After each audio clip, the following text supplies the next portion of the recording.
Good evening and welcome to Slam the Gavel, the show that tells it all regarding family court, other court issues, as well as CPS. I am your host, Marianne Petrie. This episode of Slam the Gavel is sponsored by CPS Protect Consulting Services. A child protective services case is one of the most frightening experiences for any parent. Don't face it alone. Face it with confidence with Urgent Assist. By CPS Protect, you can have access to former CPS investigators to make sure you preserve your rights and protect your family. If you're facing CPS involvement and aren't sure where to turn, their child welfare consultants can help you. Visit cpsprotect.com/subscribe and enter the coupon code Slam the Gavel for 60% off your first year of Urgent Assist. And this is available in all 50 states. I have another announcement. Bradley's mother, Narcisse Golan, passed away in the fall of 2022. Bradley is autistic and needs structured routine and therapies he receives for his autism 6 days a week. However, Italy just entrusted Bradley to the Italian Social Services. If he is ruled to go back to Italy, he will face the next 3 to 4 years in the Italian foster care system, where he can't speak or understand the language. He will then be taken away from the only family he has ever known here in these United States. Please call Governor Hochul at 518-474-8390. That's Governor Hochul, 518-474-8390 to please keep Bradley here safe in these United States. Hashtag keep Bradley safe. Please also go to the site pleasedoyourjob.com. That's pleasedoyourjob.com. We need 2,500 more signatures to get a case reopened. Very, very important. Pleasedoyourjob.com. I have a return guest on. I am so happy to have Laurie Smith back on. She was last on season 4, episode 75, but she was also on season 3, episode 170, and season 4, 37, and again, 75. And she's back on today. We're going to talk about her 2 new webinars on trauma and surviving trauma and the illusions of justice. So I welcome you, Laurie. You've got a lot going. So how are those webinars? Thank you so much. They're great, but please do your job. Who is that focused towards? That is focused toward a case in Maryland involving a death of a young man of 19 while he was working, and the prosecutor will not do his job when there are 12 medical examiners telling him that this is murder and it's not, nothing's being done. I love that title. I feel like we need that for the entire governmental systems. Please do Yeah, your job.com. right. Amen. Yes. So yeah, my webinars are great. I continue to produce webinars, mostly trauma and harm reduction focused. One is the 4 F's that are effing up your day. Yeah. That has to do with the 4 trauma responses and kind of what they look like in our personality and how to pivot out of them through somatic, neurodivergent mind-body solutions. The other one is the 4 paths to possibility. It's a little bit more about if you're in some chaos and you need some clarity about your life, it's a 4-step process to help you get in better alignment with where you naturally sit versus where the world wants you to be. Mm-hmm. And then I have, of course, the group course. It's a 3-month Uncovery. It is, I loathe the term recovery. I have recovered from a lot of things, but I am a history of substance use, trauma, developmental trauma, lots of different traumas, ACEs, all of those. But when they say recovery, it really just it's a visceral reaction, because for a lot of us, what are we recovering? Some of us were never given these tools. We don't have anything to go back to. So uncovering is more about taking off all of the masks we wear and really getting a very clear picture about who we are and how to stand with and support ourselves when the world is pointing fingers and saying you're the problem. Mm-hmm. And gaslighting. Well, yeah, and that's it's such a common term right now. But yes, and we've been doing this for generations. But so I prefer the term uncovery, and so I work on that in my coaching business and my private practice. That's for trauma survivors. Term. I like that. Yeah. I do. Thank you. Yeah. I like the 4 F's that are effing up your day. Yes. That's And I am neurodivergent, so my courses are not like formal. They're fun. It should be adventurous to heal. We've had enough struggle in our lives. Yes, healing is difficult, but it should be a curious exploration at our own pace, in our own way, and in a way that works for us.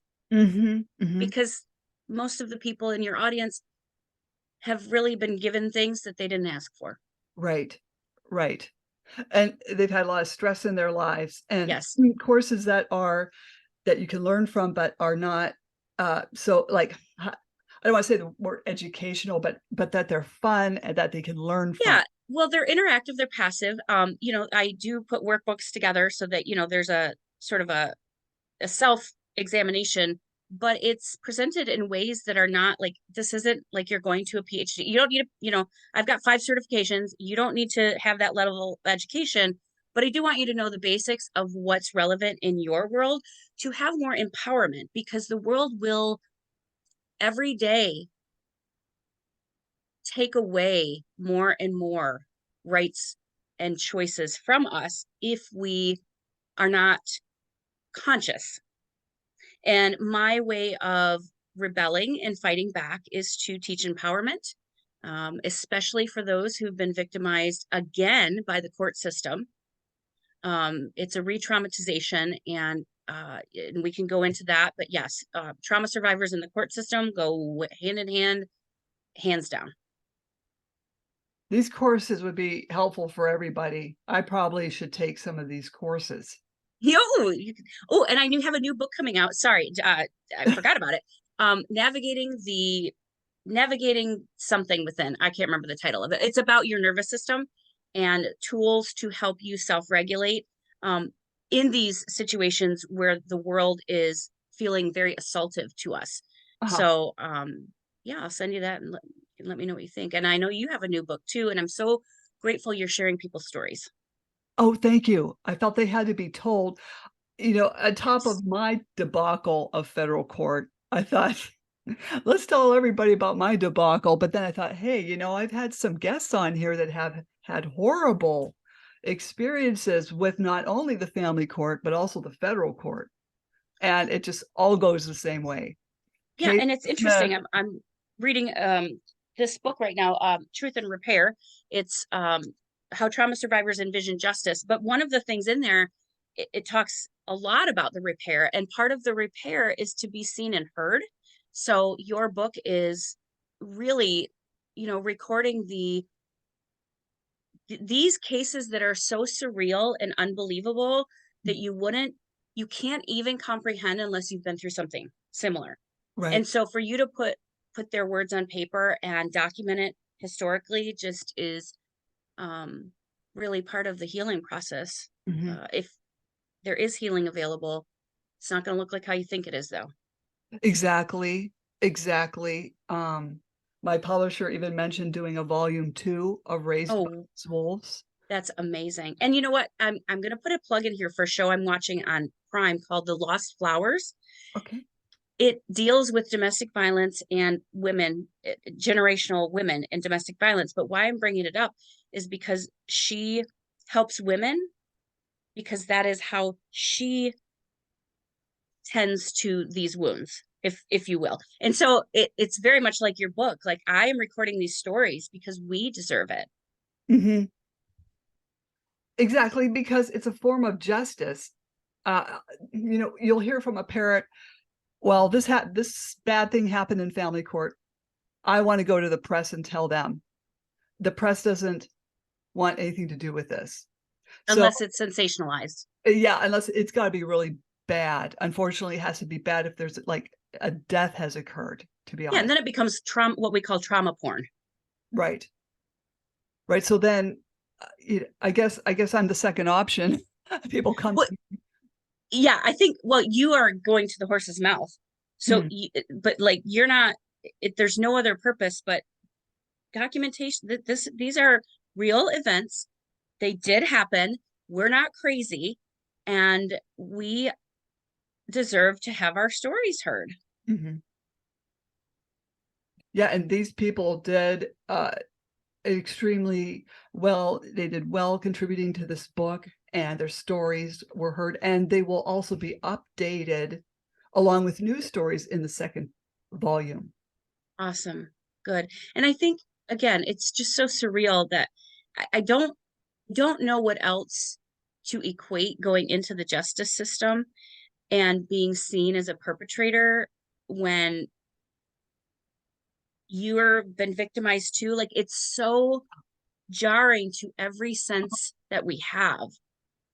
Definitely, Lori, because when I was in family court under false allegations of emotional child abuse, the CPS caseworker, honest to God, I'll have, I think I counted it in transcript, and I think she called me a perpetrator while she was on the stand. It had to be 22 times. I'll have to go back and count, but she kept referring, she would not say my name. The perpetrator did this, then the perpetrator said that. It's like, wait a minute, what happened to innocent until proven guilty?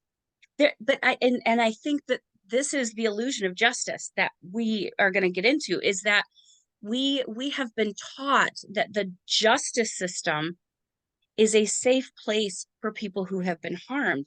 And that is a hard myth to break, Mhm. but I spend a lot of time really reframing what the legal system is and its purpose, because we are not taught that stuff. And until we know sort of the history and the basis, we're like a deer in headlights. We're Yes. unprepared. We are not aware of the purpose of her calling you a perpetrator. We're not aware that, oh, this is about a winner and a loser. This is about things that are not related to my own experience, Mhm. if you will. Like these are this never had to do with me getting justice. Almost, Mhm. it had to do with a winner and a loser, and the courts doing it in 30 minutes or less, or whatever their time frame is, and all of that. So I think once you know sort of the history of the courts and what the sort of the intention and the purpose is, it becomes a lot clearer how more of us are victimized over and over and over again. Because you showed me earlier that book you're reading on the what was it? The history of family court? Yeah, the end of family court, how abolishing the court brings justice to children and families. So I am an abolitionist. I don't I'm not for closing the school education system or anything like that, but this is a professor at Columbia, a woman, and she did a book on the sort of the history of the family court and why it is not even no longer helpful. It is actually far more harmful than it itself will acknowledge, but it won't acknowledge it because like it continues to perpetuate itself. Like it needs itself to thrive, so it cannot look at these wounds, but she looks at them very concretely and makes a really good case for why we don't even need family court anymore and why it's kind of a diversion. I'm getting that book. Yeah. Yeah, I mean, because I had heard, or read somewhere that family court was established in the '60s, 1968 by Congress, was installed it without anyone voting on it, from what I understand. I could Oh, that makes sense. quote me if I mean, correct me if Yeah. I'm wrong, but, that's the history that I heard Yeah. about. Yeah, and so it might have been called family court, and that like it might have transitioned into family court, but prior to that we had children's court. It was called a bunch of different things. These practices started about 100 years ago, and I'm a social worker, so I take full responsibility for the harm that my own profession has caused.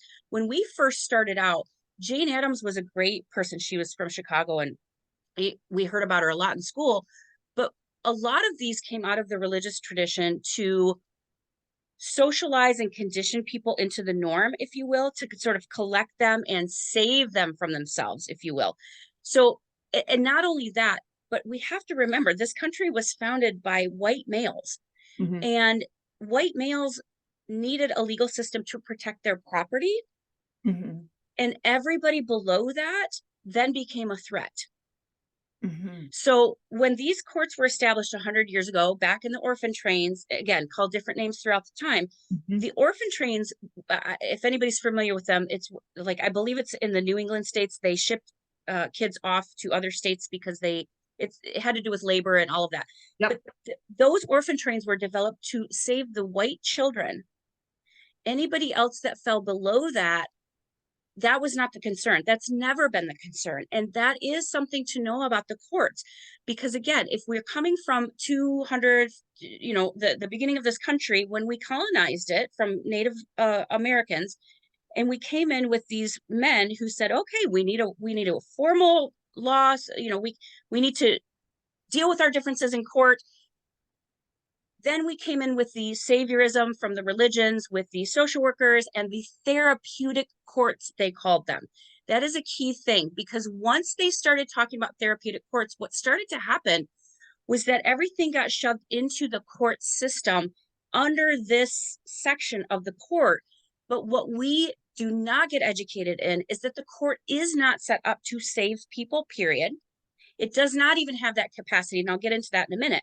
But further, it is set up again to have a winner and a loser. It is not set up to repair.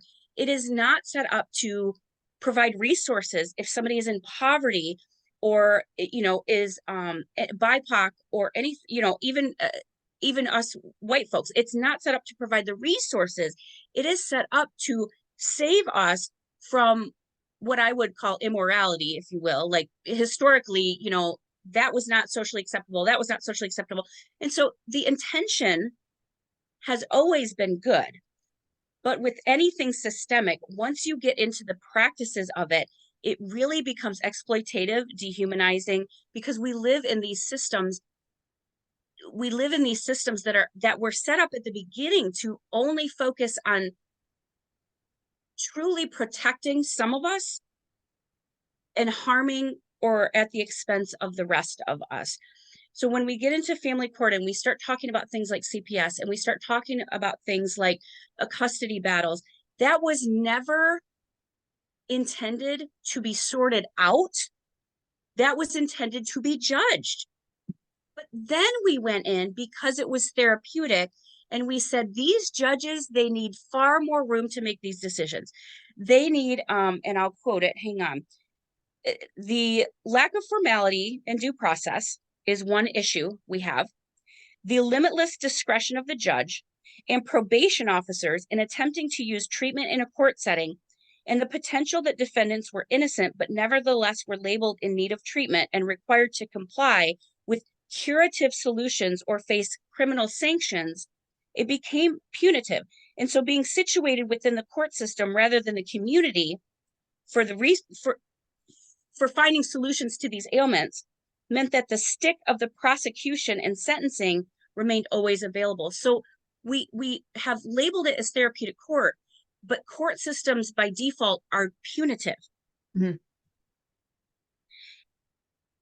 But we gave these judges free rein a long time ago because we said, and she makes this case throughout history, we have this, again, this illusion that the judge it should be better educated judge.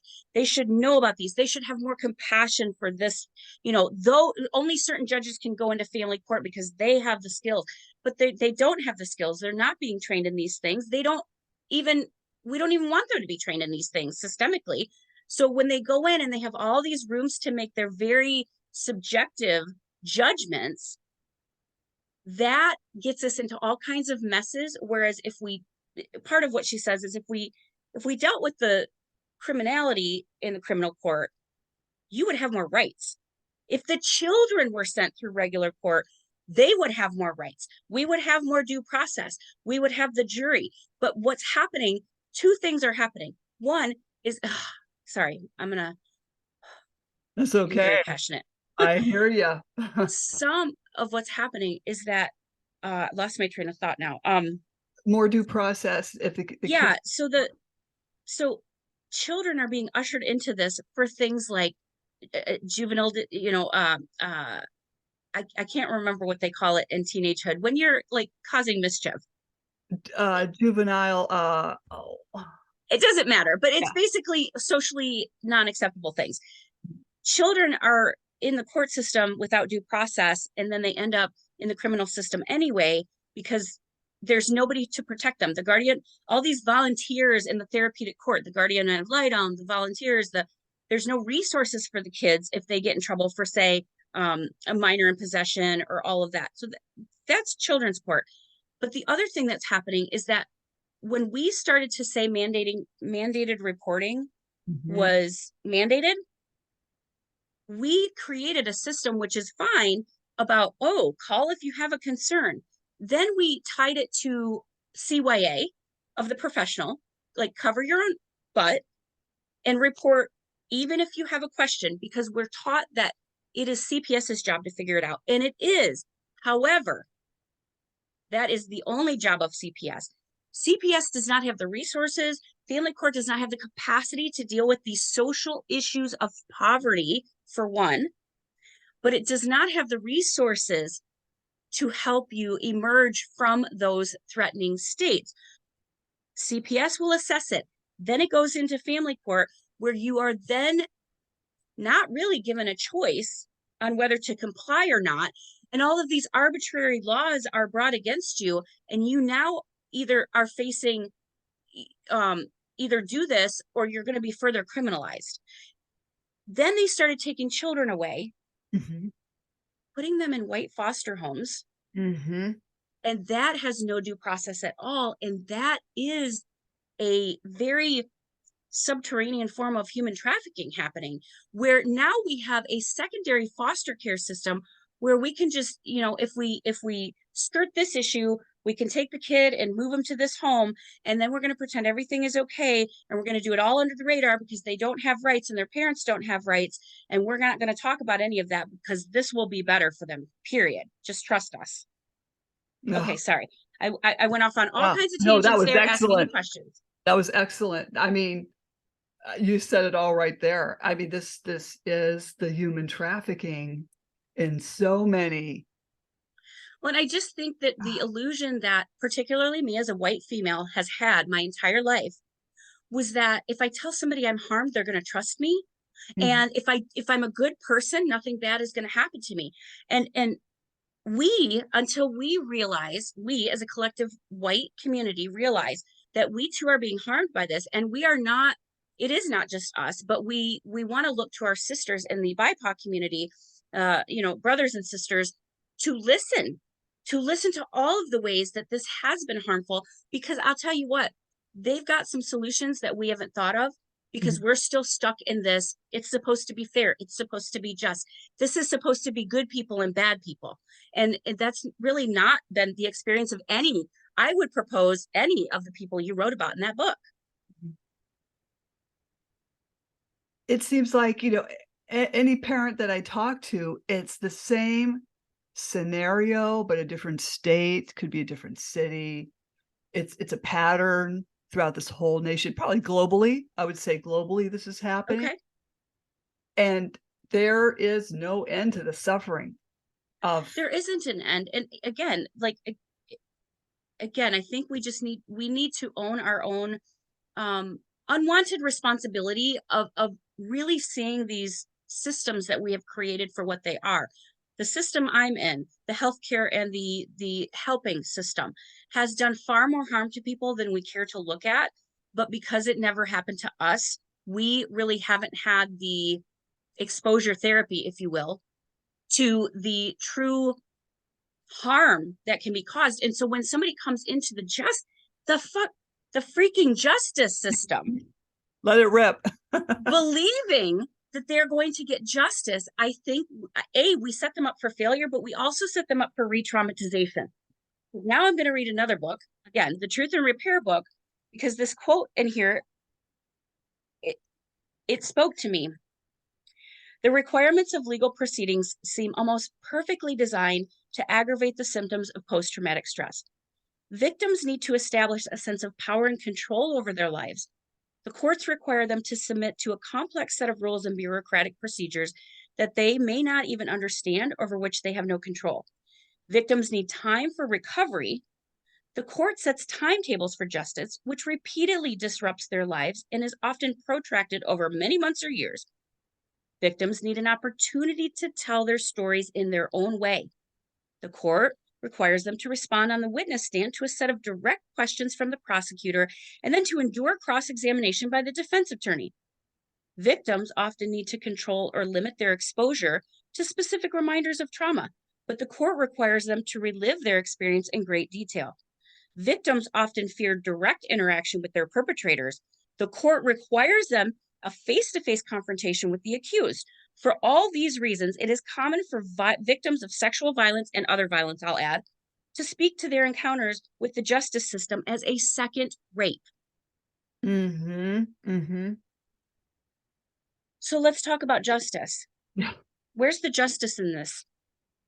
When, as a parent, you're struggling and you have tried to do everything right, you're maybe even asked for help, maybe you're even a victim of some other relational violence in this world, but then you go into a court system and you're railroaded all over again. My experience with the court took me back to my freaking childhood. I was behaving in ways I was not proud of because it was taking me back to times where I didn't have power and control all over again. That is not what our survivors need. We need empowerment. That's dangerous because that doesn't fit within the system we have. Mm-hmm. Definitely. Well, for instance, when speaking out on the stand, when the judge asked me, is everything the CPS caseworker said a fabrication? I said, yes, everything she said was a fabrication. He yells at me, you are appalling on the stand. And I'm thinking to myself, you wish you could say this stuff out loud. Hey, jerkball, you wanted the truth. You swear in for the truth. You're raising your Right. right hand and swearing in on what? There's no Bible here. Right. Part of what I do in my work, in my private practice and my coaching, is to really separate our identity from what we have been taught to have. We have been taught to, how should I say it? Defer our own individual personalities, if you will, to what is best for the group, the community, the belonging. And so when somebody, so it used to be that, you had street cred and you had good character and you were of good moral, whatever. That was determined by by those around you. But Sigmund Freud said, before you decide that you're crazy, you need to really assess if you're surrounded by crazy. So part of what I do is separating our identity from what we are being told we are. Because that, if we are internalizing what the court is saying about us or our children or our capabilities, that is not going to serve anybody, because we are the ones at the end of the day that have to live with the results of anything that happens in that court. And if I tie my identity to how you're describing me, I know lots of people who have died by suicide as a result of that. Mm-hmm. This is horrific. Listen, you went to jail. I know a doctor who's been to jail for doing what she thought was right. And if now we believe that only people that are bad go to jail, now I must be bad too, right? No, I'm sorry. That's not, again, that's the illusion of justice. No, not just bad people go to jail, not just bad people get called into CPS and get called into the court. It happens for many, many reasons, but we better be clear on our own strengths and weaknesses and our own agency in this world. We better keep an eye on the prize, and that is that we are a full human, actually with the ability to make mistakes and the right to course correct if needed, and the ability to dispute your assessment of me.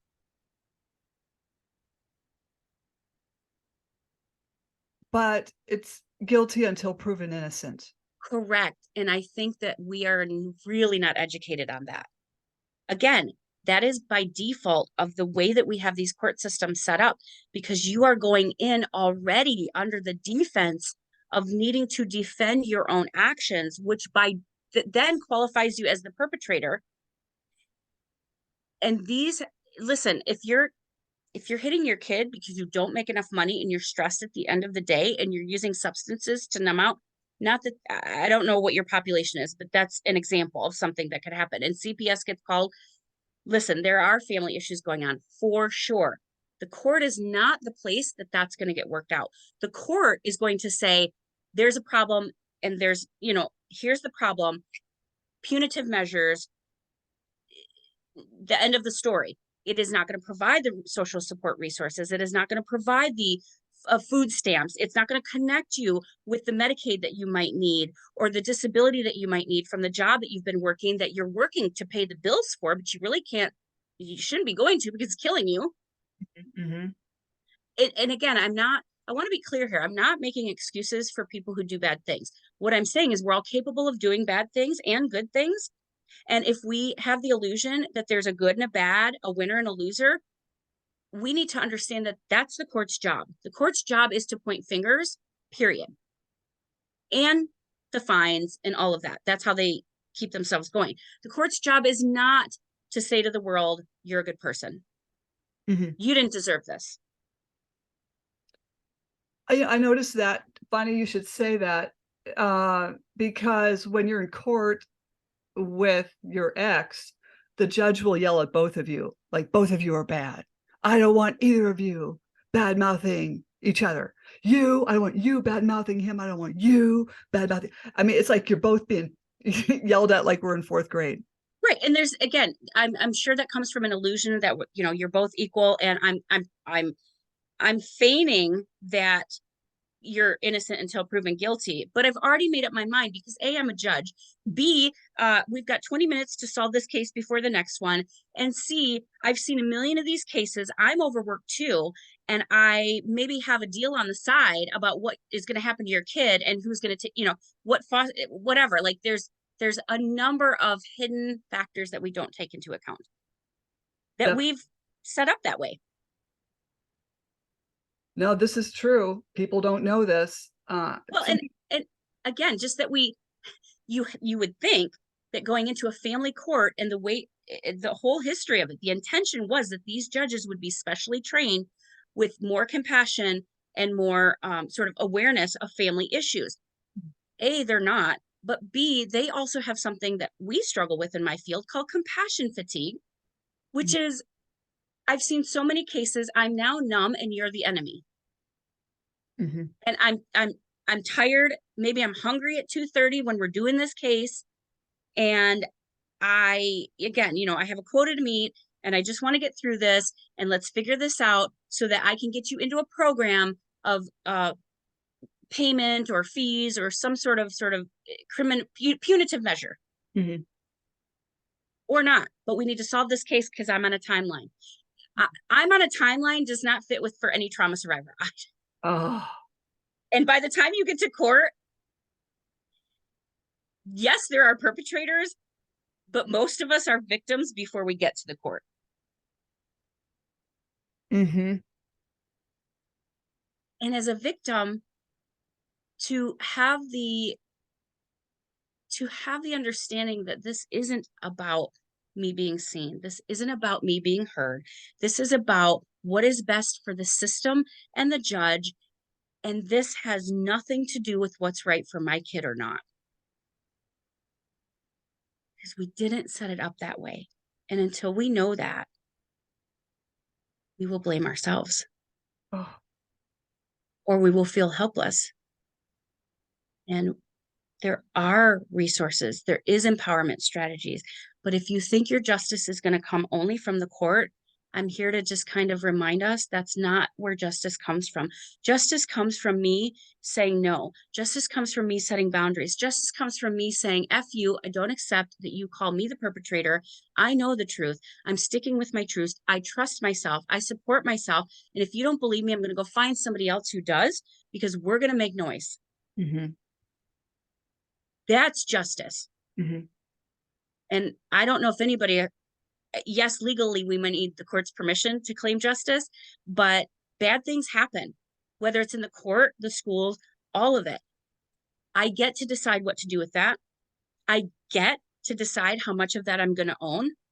And I get to decide what to do for my own safety and anything I can do for the safety of my child, which I will say I don't have children, but I've spent 20 years working with children of other people Mhm. because everybody's a child that comes through my office. And yeah, I don't have kids, but I work with the effects of that when they're adults. Yes. Ugh.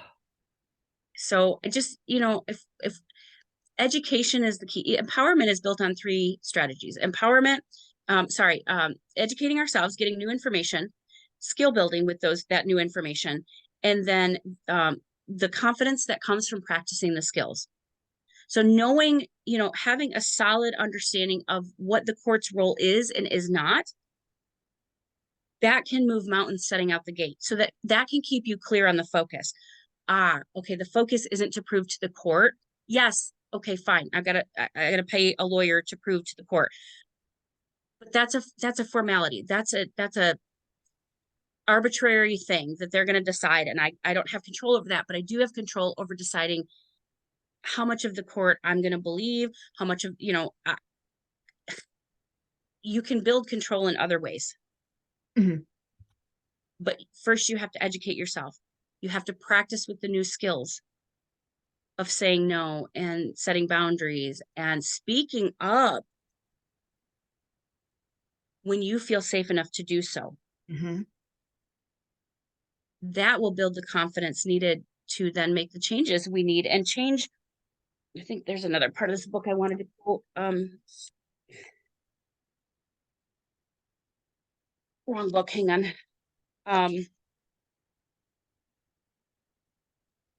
Wrong page. It's something about, okay. A second class system of justice. The second class system of justice for people of color and the second class system of justice for marginalized families around the country finding themselves in family court are not going to be changed by making the court work better. Changes occur only by recognizing that most of what these litigants need belongs outside of court. Fixing the court will not serve their deserved ends. Instead, abolish the family courts. Put it back into the hands of the traditional court setting, because you're not going to get, this is not meeting anybody's needs except for continuing itself. Mhm. Right, and it revolves around money, and I'm sure everybody knows about the Title IV incentives. Oh, is that the adoption? Is that yes, that's related to As fostering and adoption. Yeah, American Safe Family Act, and signed off by Clinton in 1997 that completely disrupted this nation. Is that CAFSA? Uh, CAFSA? no, this is the American Safe Family Act, Okay. and I think CAPTA came later, something like that. Yes, one of them is about child protection and the other is about Yes, that that. the ASFA is about actually collecting child support, but the CAPTA was the foster care thing. Yeah. So okay, so tell me about the child support. Okay, you know,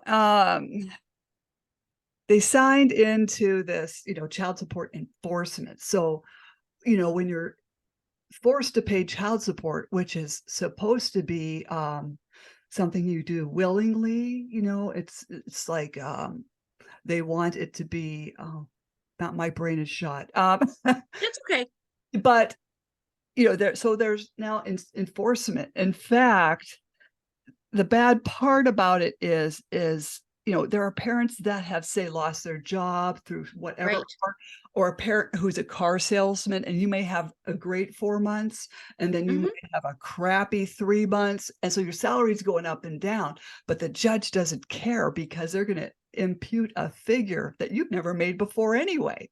Mm-hmm. You can't make that, then you go into the arrears. So again, part of this therapeutic court is to weed out what we at one time we have this thing about equating poor people with immoral and bad. Mhm. And so part of these fees were meant to keep certain by, I'm just going to be flat out and say BIPOC families separated so that, if they didn't fit into the social code, they would not be supported. So it's kind of that sort of enforcement of child support is about weeding out who can play by the rules and who can't, Mhm. and then criminalizing the rest of us. Mhm.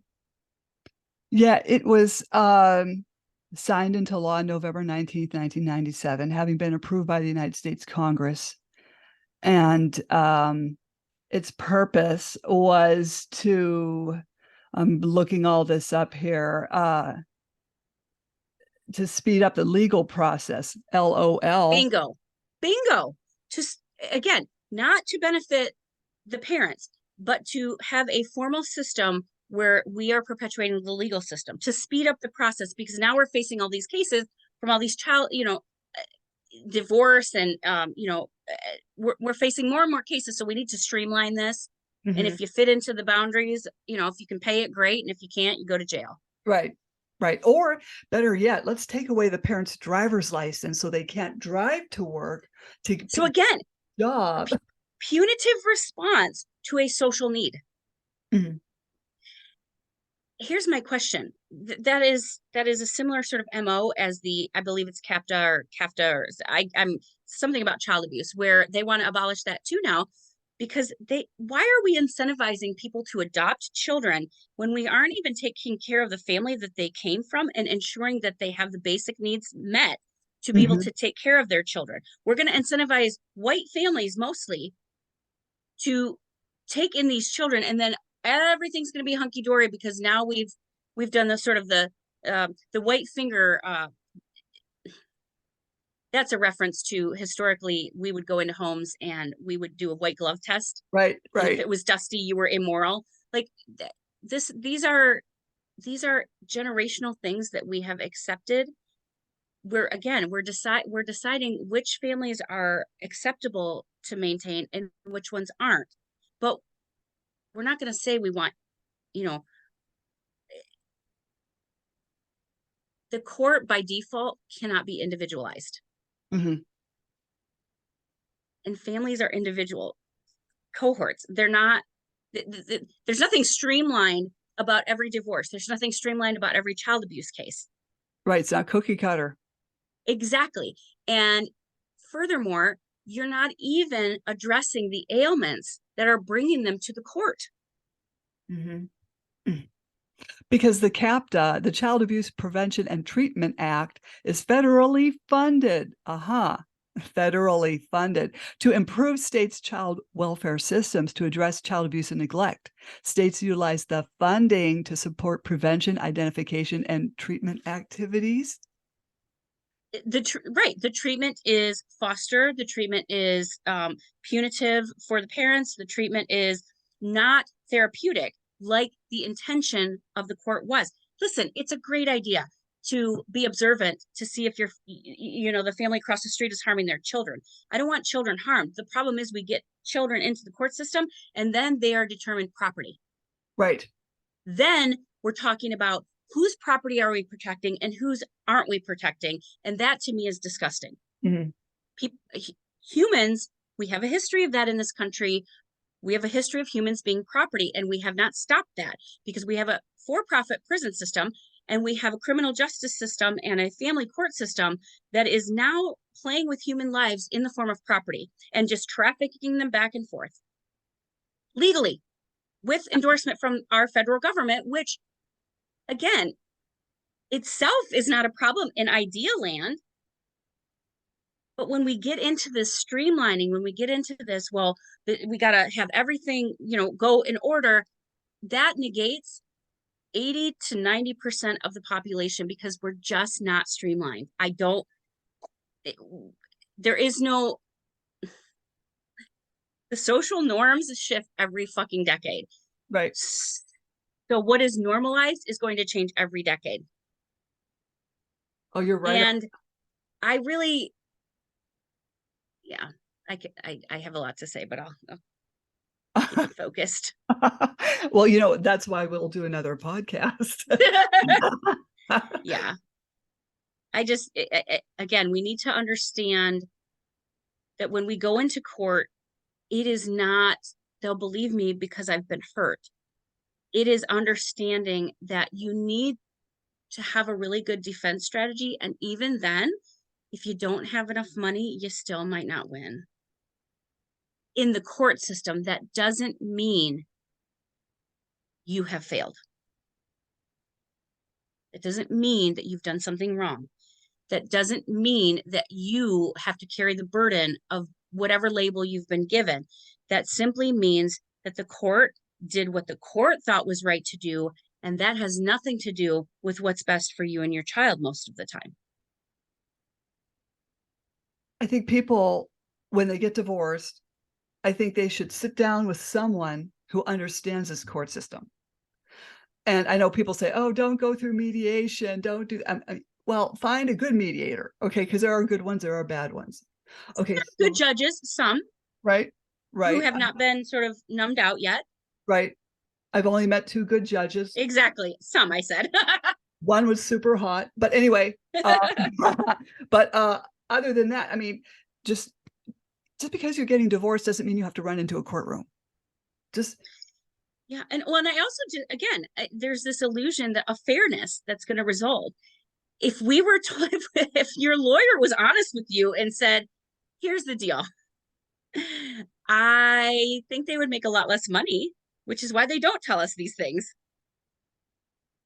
Like if the lawyer could be transparent, but I've seen a lot of lawyers feign ignorance and Mhm, naivete, and that really just doesn't sit well with me. There's you cannot boots on the ground work in this field and tell me you don't know the basic things. And how do I know them and you don't? Something doesn't jive here. mhm, So again, the lawyer then, this is how the lawyers get compromised. They then have an obligation to meet the needs of the judge to get a good outcome mm, because they know that the judge, they like this and they don't like this and do this. And so they're tiptoeing.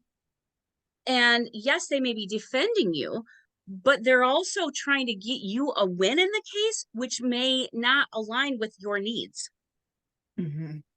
if that makes sense. So again, they then become obligated to the judge versus their own who they're representing. Most definitely. Uh, the one attorney I signed on with said that he had good rapport with the child support judge. I thought, "Oh, thank God, I'm gonna have some relief."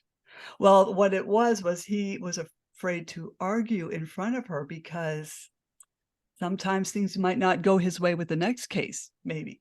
Exactly. And he's got a career to again, it's CYA, like I have to appease this judge, just like doctor has to appease the insurance company, even though they may not want you to have this cancerous treatment, toxic cancer treatment.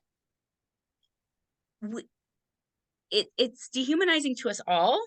Mhm, And there are many different ways to do this. But until we look at really how these things are set up and the roots of them and why they are so unjust, that has everything to do with how we have treated people throughout history.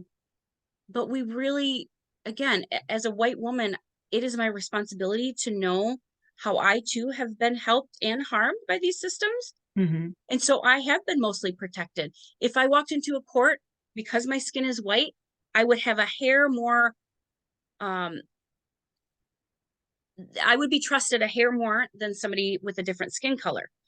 But at the same time, if I'm a white woman and I don't realize that this court is not really set up for me either, poor white men, it's not set up for either. But because it was created by white men 250 years ago to protect their own fucking property mhm, and to criminalize anybody who disagreed with owning property, people as property, and criminalizing slaves that would run away, mhm. we really kind of need to know our historical roots on this are about protecting some at the expense of most of us. Ooh, If yeah. we knew that going in, we would kind of be able to tolerate, not that I want us to tolerate it, but we would understand when the court doesn't agree with us. We would not understand as an accept, but the frame of reference is different when you're going in believing you're going to get justice versus believing, okay, this is kind of a rigged system, and I'm gonna go take a gamble on this lawyer. Mm-hmm. Because at the end of the day, the people that get justice are the people that can pay for it. Or they have very good connections. Pay for it. How are they paying for it with those connections? Exactly. Like they're paying for it somehow. Right. And And the secret handshake behind the doors, the secret like lack of due process for children, and we're going to do all this behind closed doors because it's, we're going to protect the kids. No, we're going to do backroom deals with a fucking handshake. And who's doing the handshakes? Maybe some women, but it ain't Black women, it ain't Native women doing the handshakes behind the door. Who is it? It is the people who have always had the power. And I really want to be careful in framing that. That is a fact. That is not me judging. That is us really needing to look at where the wounds are in terms of who has had. When I watched the Johnny Depp and Amber Heard case, it was horrific. I don't care what side of that you're on. That was so unnecessary. That was so dehumanizing to both parties.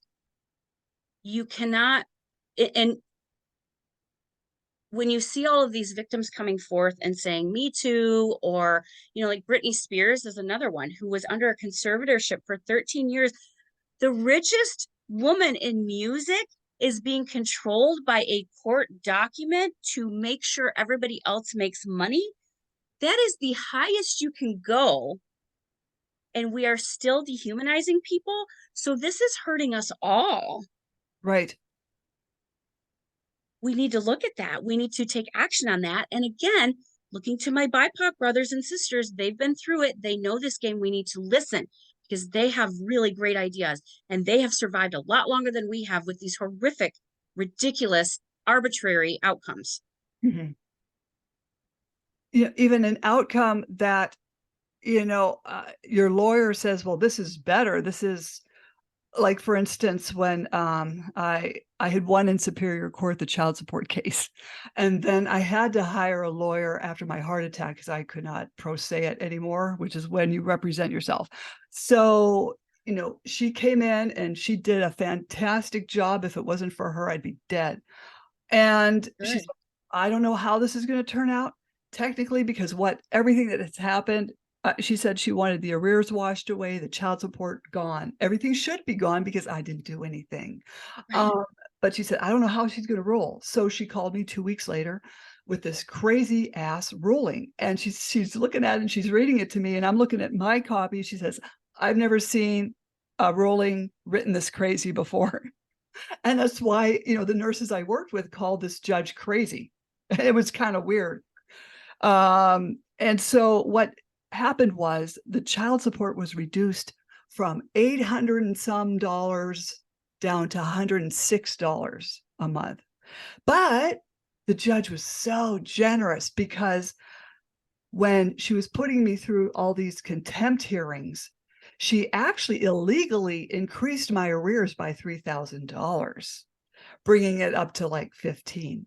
So it was at 15. So she generously reduced it down to $11,000. So we still had to pay on that. Well, okay, so where did that money go? Did that go to your ex or to the Oh, court? it goes to the court and the ex. So he can fix up his house. He did not do anything for my kids with that money. But and I said to my lawyer, I said, can we do something more with this? Should we go back in there? She goes, oh, I wouldn't do that because this judge could increase it some more. Yeah, Get they have ticked the off. right to do that. Yeah. She said, And just so, let it lie. if you don't pay the 15, you're going to go to jail, right? Mm-hmm. Yeah. Yeah. And money is not, money can help in a retribution, but even if you had harmed somebody, money would not be how we do reparative and transformative justice. Money would not solve the wound, whatever the wound, perceived or real or fake, is. Right. But it is a punitive measure to determine worth of somebody. Because if you don't have 15 grand, then you're a bad person and you're going to go to jail, and then we can just erase you. Exactly. But the judge did take the arrears down to $6 a month, which I thought was hysterical. 6 or 106? $6 a month. So actually my husband was paying the child support, because bear in mind, I lost my nursing job. Yeah. So he was paying on someone else's kids.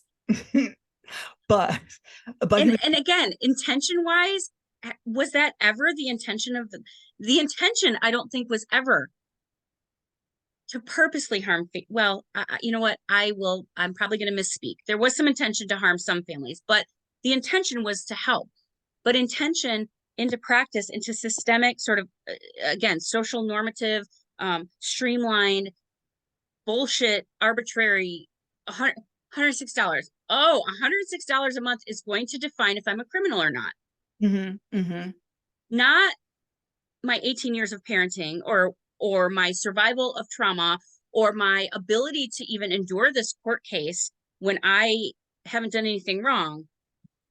But now socially, we're going to say $106 is the difference between me and my freedom. Right.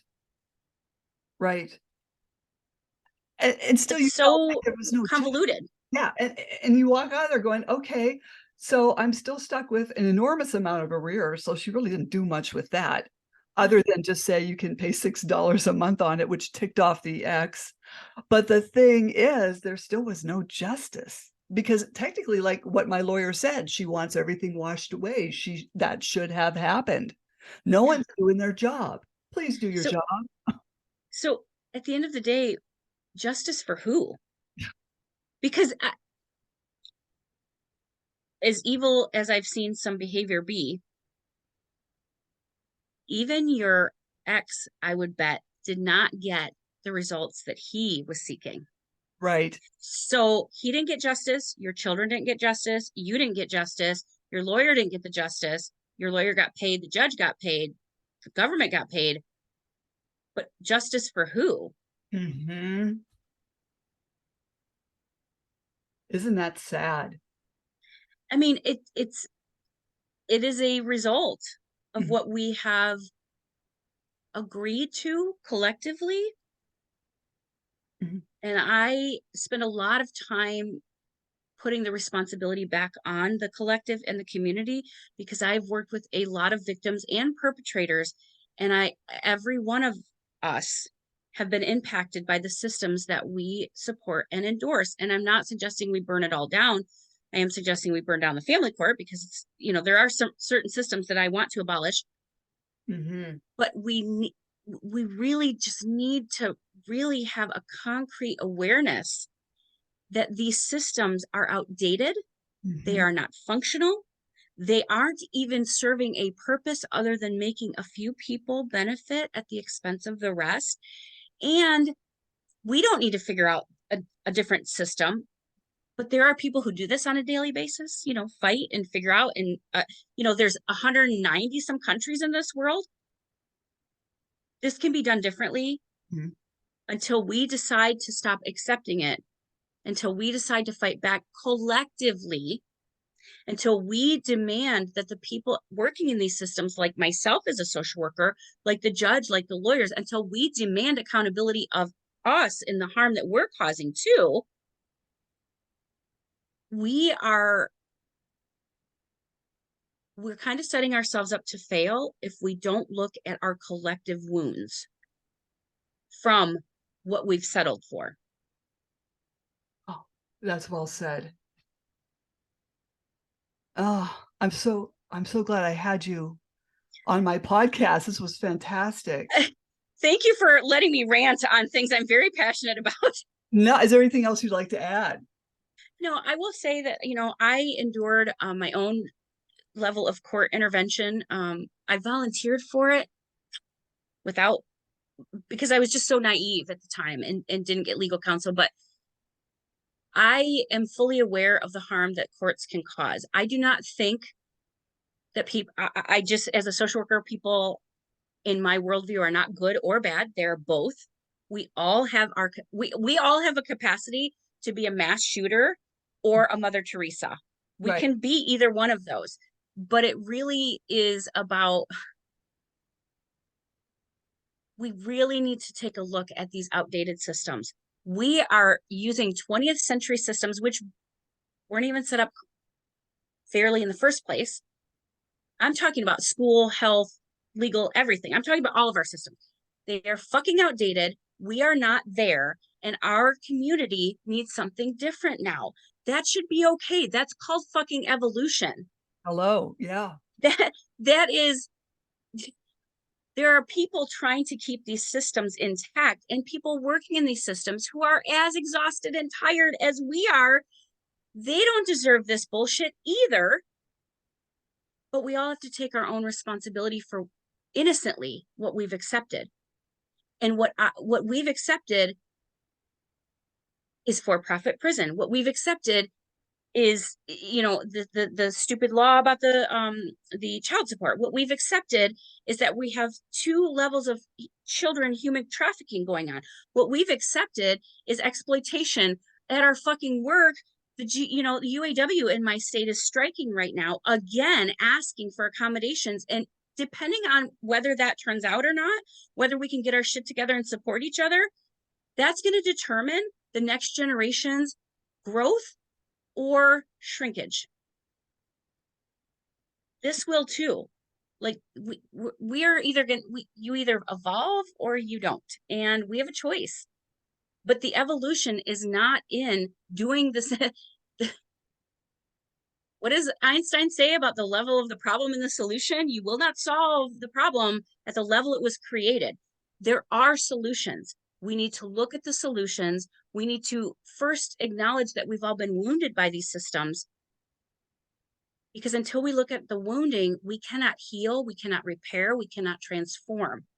If we have the illusion that these systems are just, and that it's just, it's your fault it didn't work, and well, you're the perpetrator and you're the criminal and we have this illusion that the system is determining who's right and wrong.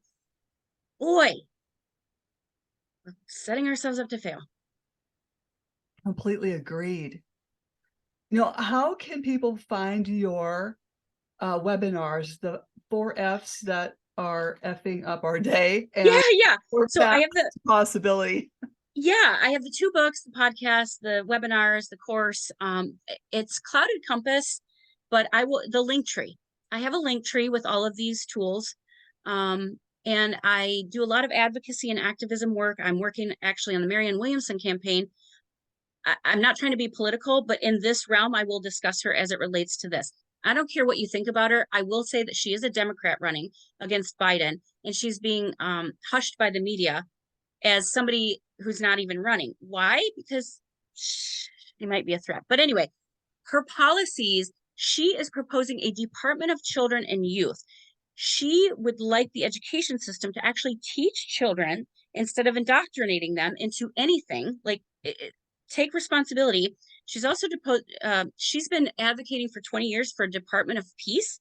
And while that sounds all la and hooky because she talks about love, really, when you get to practicality, the Department of Peace and what that talks about is nonviolent communication, is how to de-escalate, she's for rational gun control, rational.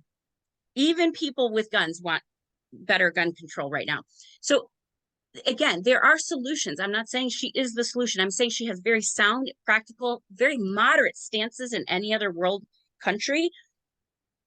But we're so extreme right now, and we're so divided, and we're so stuck in our fear. We don't want to be hurt too as individuals, and that's totally fair. So we're grasping at anything right now. That's a trauma response. Mm-hmm. We need to look at our wounds. We've all been victimized in one way, shape, or form. And until we can wrestle with that, we can never holistically address the needs of our community in this country. Mm-hmm. What is the name of your second book? It's navigating, actually, I'll tell you right now, hang on. Navigating the storm within, cultivating resilience and growth through the nervous system regulation. Wow. It's coming out this week. Oh, congratulations. Thank you. It's a really short ebook. It's about 100 pages, but it's practical information about your nervous system, because part of these in the court system, most of the battle is how we're viscerally responding to this. Fight, flight, freeze, or fawn. If you're going into the court system in a trauma response, which is hard not to do, and we all do it, you really need to know your own trauma responses so you can be okay and aware of your own behavior, A, so that it can't be used against you, but B, so that there are things you can do to self-regulate that we are just not taught. Because again, we're taught that there's something wrong with us if we're in a fight, flight, freeze, or fawn. No, it's a human, we have human reactions we have normal reactions to abnormal circumstances. Wow. So I like to educate people. I like to make them aware of trauma. I talk about trauma a lot. People get annoyed with me, but trauma is what they used to call human suffering, and we all have it in one way, shape, or form. And again, in this country, we're very sort of tough and pull yourself up by your bootstraps, and you're supposed to be responsible for, you're supposed to do everything right. But when you're doing everything right and you get fucking sucked into a court case that is a second rape, I've got tools. And I'm so glad that can be survived. You can come out of this. You can have a different type of life moving out of this. And unfortunately, what this is probably going to reveal to all of us in these cases is the changes we need to make to survive in our own lives. Our survival isn't up to the court. Our worth is not up to the court. Our value is not up to the court. Neither is it of our children. We have a right to define that for ourselves in prison or winning a case. It doesn't matter. We have a right to determine our own path in life to the best of our abilities. There are ways through. There are many. We don't have to have them figured out, but we have to know they're possible. Now, how can people reach you if they want to ask you a question or email you? L. Smith at resiliencecoachllc.com, which is resiliencecoachllc.com. Was not thinking about email when I named my company. That's okay. But I'm going to have you back on again. I totally thank you. Don't jump off, though. So, Slam the Gavel is a podcast to help the public understand what really goes on in these family courtrooms. I am your host, Marianne Petrie, author of Dismantling Family Court Corruption, Why Taking the Kids Was Not Enough, Cry Out for Justice, Poems of Truth, and the newly released Raised by These Wolves, How Family and Federal Courts Are Failing Our Children. And you can find me on Spotify, YouTube, Apple iTunes, Anchor FM, iHeartRadio, and feel free to buy me a coffee to support this podcast. And I thank you, Laurie, so very, very much. Thank you for having me. Thank you for your work. Thank you for allowing people to be heard. This is real. It is not, it's just so surreal if you haven't been through it. So I'm really glad that you're building community around these topics and having people have their voice heard. Thank you so much. Well said again. Thank you.